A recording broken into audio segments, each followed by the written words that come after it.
lo que yo voy a hablar es eso que está ahí, ¿bien? La conceptualización de la actividad física y la valoración de la condición física. En la educación física nosotros tenemos una gran problemática de conceptos que por ahí hay muchos conceptos que quieren decir lo mismo, ¿bien? Y lo que vamos a hacer aquí, en primer lugar, dejar bien asentados esos conceptos y decir con qué nos vamos a manejar, con qué conceptos, con qué concepción nos vamos a manejar. Bien, lo primero que hay que aclarar es qué es la actividad física, que es cualquier movimiento corporal que produzca un gasto de energía superior al de reposo. Y ahí abajo está, bien, lo que es un MET o una unidad metabólica, que son 3,5 mililitros de oxígeno por kilogramo por minuto, ¿bien? A eso se lo denomina un MET. Y también aquí abajo está lo que simboliza en calorías, ¿bien? 1,2 calorías por minuto en una persona de 70 kilos. Esta definición está desde el año 1985, propuesta por Kaspersen y colaboradores. Recién en 1990 la Organización Mundial de la Salud la hace propia. Bien, y ahora vamos a los niveles. La actividad física desde el punto de vista metabólico está clasificada de esa forma, ¿bien? Entre 1 y 1,5 METs se dice que son actividades de tipo sedentarias. ¿Qué sería esto? Bien, todos los quehaceres domésticos, ¿bien? La actividad física ligera, entre 1,5 y 2,9 METs. ¿Qué sería esto? Bien, quizá los trotes y las caminatas alrededor del 50% del VO2 máximo. La actividad moderada de 3 a 5,9. ¿Qué sería esto? Ya los deportes, las actividades físicas como los deportes conjuntos. Y la actividad física vigorosa, vean, desde 6 METs en adelante. Eso sería ya la actividad física, digamos, en los cuales los niveles de intensidad son alrededor del 85% del VO2 máximo, y esta actividad física vigorosa puede pasar tanto en deporte de conjunto como en deporte individual. Bien, vamos ahora a ver dos términos que por ahí nosotros lo utilizamos como sinónimos y no son sinónimos. ¿Bien? La inactividad física y el sedentarismo. El sedentarismo se debe comprender como mucho tiempo en actividades de bajo costo energético. 1 METs y 1,5 METs. ¿Bien? O sea, las actividades que veíamos recién en la diapositiva anterior. Y la inactividad física es un parámetro de incumplimiento de las recomendaciones de actividad física. Por ejemplo, una persona se cataloga inactiva físicamente cuando no cumple con las recomendaciones de la OMS. Punto. ¿Está? Esa persona podrá ser sedentaria, pero también inactiva físicamente. O no podrá ser sedentaria porque esporádicamente realizará actividad física, pero no cumple, por lo tanto se considera inactivo físicamente. Bien, estas son las estadísticas, que es el cuarto factor de riesgo. Vean, que tenemos el 6% de la mortalidad en el mundo, que genera el alrededor del 25% de los cánceres de mama, o sea, está asociada la inactividad física a eso. El 27% de los casos de diabetes, el 30% de las cardiopatías. ¿Ven? Esos son datos de la OMS en el 2010. Y después tenemos que en Argentina tenemos el 55% de gente que no realiza actividad física necesaria, de acuerdo a los parámetros de la OMS. Eso, ahí está la cita, que es la encuesta nacional de factores de riesgo en el 2013. Y después tenemos aquí la provincia de Santiago del Estero, que la encuesta nacional de factores de riesgo del 2009 dice que el 60% de la población no realiza actividad física. Bueno, dice, más del 50% de las enfermedades están relacionadas con el patrón de vida de la persona.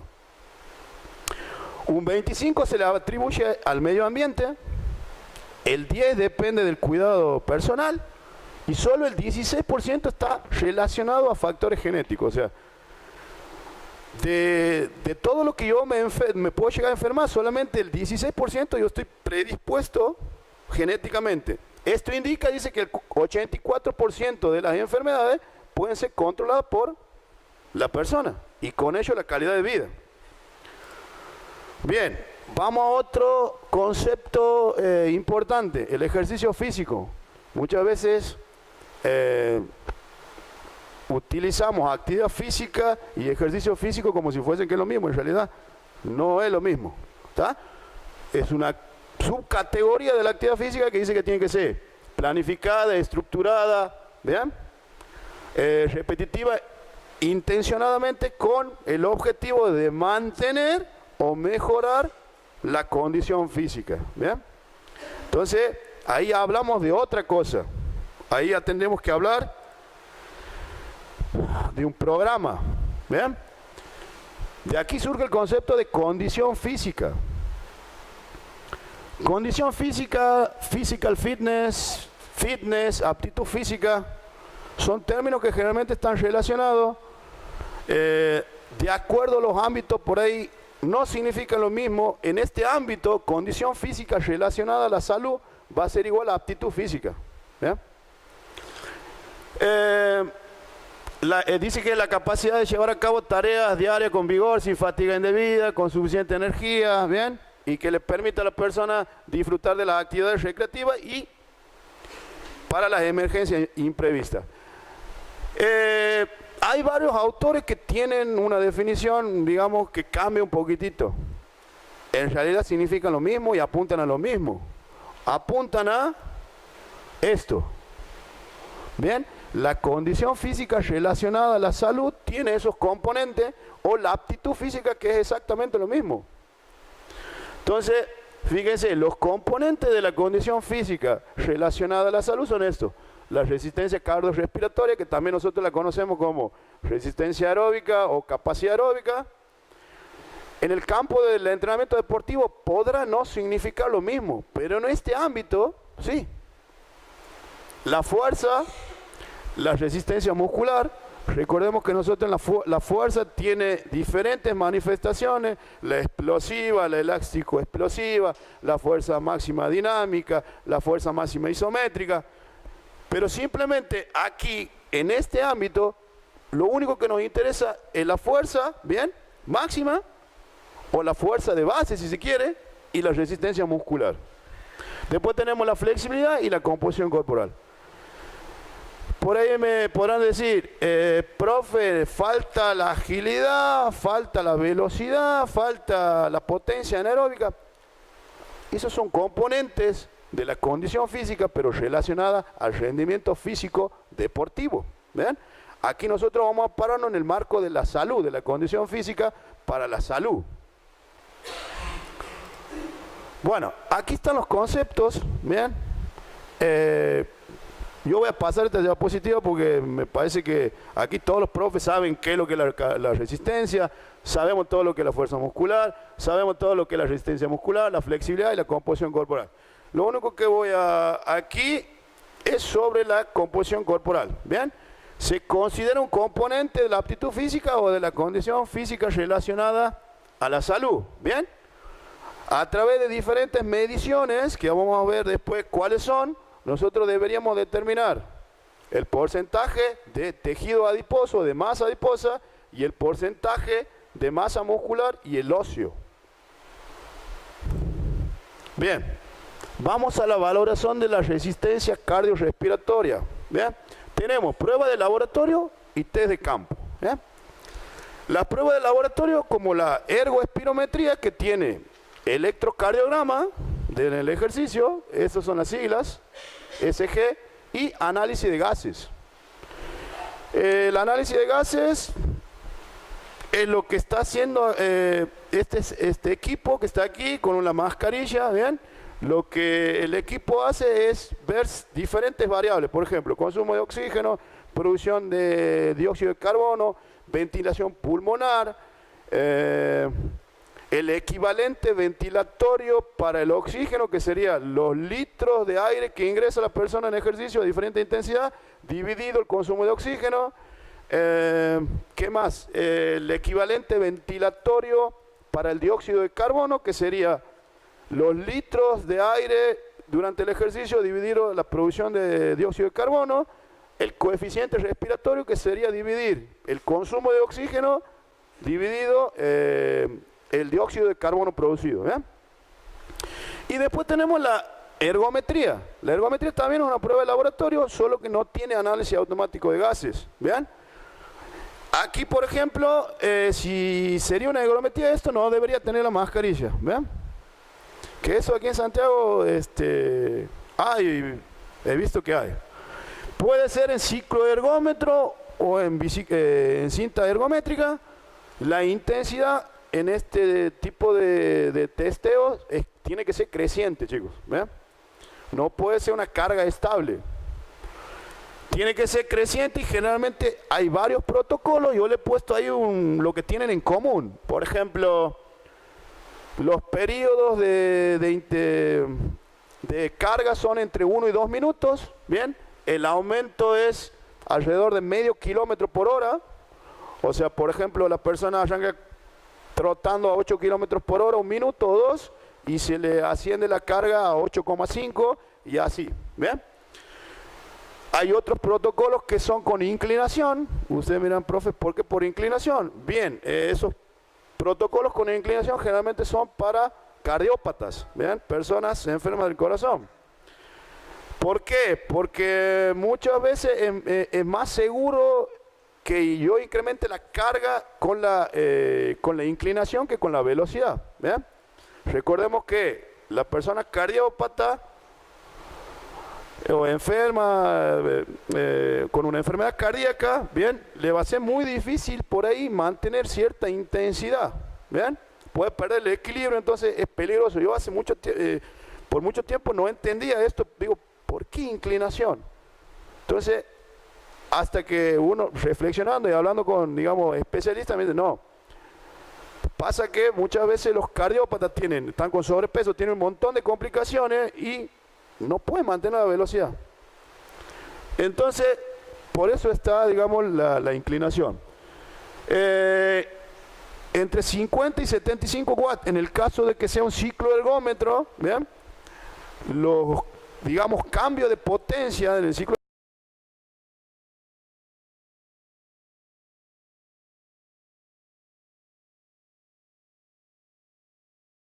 minutos, ¿bien? Después tenemos del otro los test de campo. ¿Vean? Los test de campo surgen a partir de esto.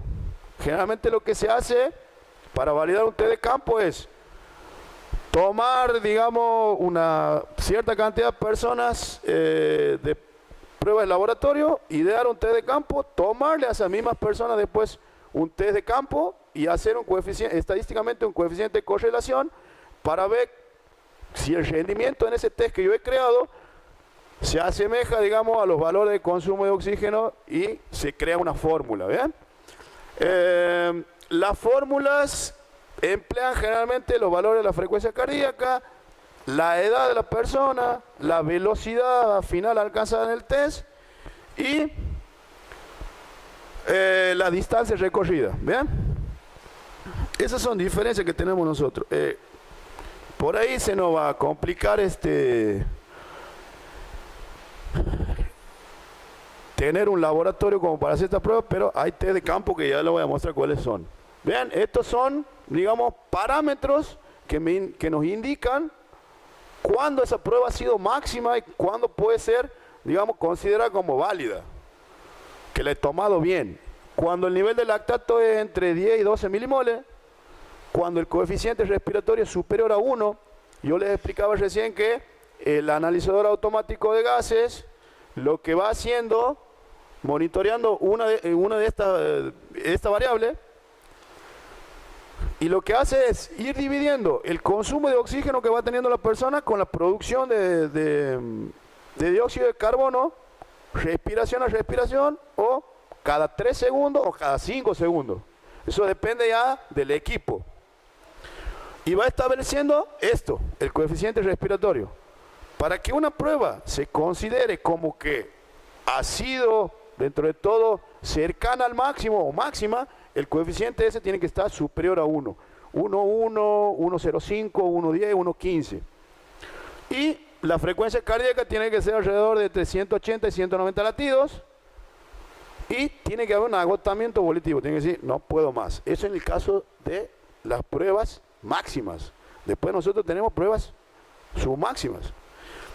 En el caso del test de campo, únicamente nosotros lo que vamos a controlar es la frecuencia cardíaca, el agotamiento, ¿bien? Y el trastorno de la técnica. ¿Por qué es importante el trastorno de la técnica? Porque me dice que algo está funcionando mal. Si no hay trastorno de la técnica, lo debería dejar seguir hasta que no cumpla con algún requisito del test y hasta que llegue, digamos, el agotamiento volitivo. Pero en el caso de que nosotros veamos algún trastorno, algún temblequeo, por ejemplo, en la pierna, en el brazo, algo fuera de lo normal, deberíamos parar el test. Bien, estas son algunas de las pruebas, hay muchas más. Hay alrededor de 200 pruebas de resistencia aeróbica dando vueltas por ahí, y todas están validadas. Nada más que están validadas para diferentes poblaciones. Tenemos las pruebas de laboratorio con cinta ergométrica. Tenemos la de Bruce, la de Naughton, la de Wilson, la de Taylor. ¿Vean? Hay un montón. Todas esas son máximas. ¿Bien? Hasta la fatiga absoluta, hasta el agotamiento. Después tenemos el cicloergómetro. ¿Bien? La de Astran, la de McCardell, la de Fox. Y después tenemos ahí abajo dos submáximas, que es la de Astran y Rieming y el protocolo del IMCA. Esos son el cicloergómetro y no es necesario que se cumpla ningún parámetro. Simplemente a través de tablas nosotros estimamos cuál podría ser el consumo máximo de oxígeno de esa persona. ¿Bien? Y después tenemos los test de campo. El test de Leger, que nosotros lo conocemos como el test de Cournavette. En realidad no es el nombre ese. Cournavette en francés quiere decir ir y volver. Después tenemos el test de la milla, de 1609 kilómetros, o test de Rockport, que es lo mismo. Y después tenemos el test de 6 minutos, que es un test que se utiliza con cardiópatas. El test de Leger está validado en un rango poblacional bastante importante. Niños alrededor de los 8 años hasta 20, 22 años. ¿Bien? El test de la milla, el test de Rockport, está validado para personas con poco entrenamiento o bajo nivel de condición física. Bien, el recorrer 1609 kilómetros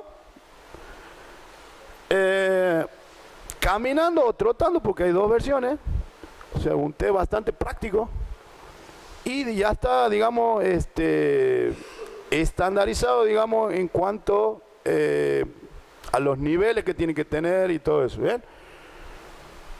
Nosotros con el test de Rockport, ¿qué es lo que generalmente hacemos? Si es una persona que no puede trotar, camina, se le toma el tiempo, la frecuencia cardíaca, la edad, se mete los datos en la fórmula y me estima el consumo de oxígeno. ¿Alguna pregunta de esto? El test de 6 minutos, sí, se hace caminando, pero eso es únicamente, está validado para personas con cardiopatía. Bien, aquí hay una comparación. Bien, aquí a la izquierda, digamos, tenemos el protocolo de Burns, que, digamos, es el protocolo, digamos, quizá más conocido. Bien, vemos ahí que abajo tenemos el tiempo y en el otro eje tenemos los porcentajes de inclinación de la cinta. Y ahí vamos viendo aquí los kilómetros por hora. Estos son los kilómetros por hora que Se van sumando. Fíjense que tenemos 3 minutos. Primer escalón, el primer estadio sería 3 minutos a 1,2 kilómetros por hora con un porcentaje de inclinación de la cinta del 1%. ¿Ya? Ustedes me preguntan, profe, ¿qué es el 1%? Bueno, no, eso después se calcula, ¿bien?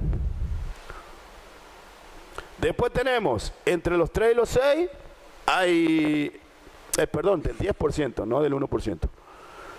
Entre los 3 y los 6 sube a 2,5 kilómetros por hora, ¿bien? Y aumenta también la inclinación de la cinta hasta los 15 minutos más o menos, ¿está? Este es un test continuo, es para personas con, digamos, alguna enfermedad cardíaca que tiene un riesgo normal o bajo de padecer otro, digamos, evento. La carga inicial del trabajo es 2,7 kilómetros por hora, ¿bien? El 10% de inclinación de la cinta. Y ahí abajo está, digamos, de nuevo resumido para riesgo alto, digamos. También 2,7 con 0,5 de inclinación, ¿bien? Menos inclinado, y cada 3 minutos. Y después al otro lado tenemos otro que fíjense que es diferente. Todos esos test están validados. Este también es para cardíacos con riesgo alto, ¿bien? La carga inicial del trabajo es 1 milla por hora, 1609 metros.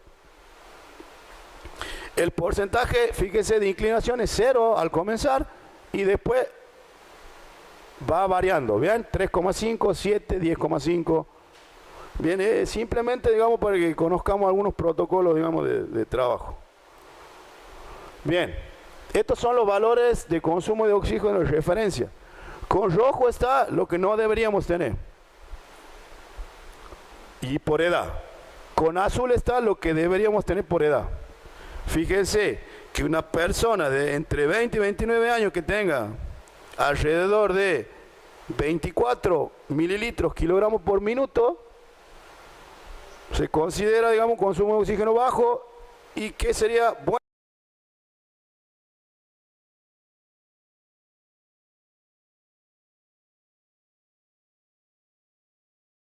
En hombres también es lo mismo. Bien, esto es un ejemplo de progresión extraído del libro Evaluación y Prescripción del Ejercicio de Vivian Hayward. Es un libro de referencia, sería como la Biblia de la prescripción del ejercicio, junto con otros más, para la salud.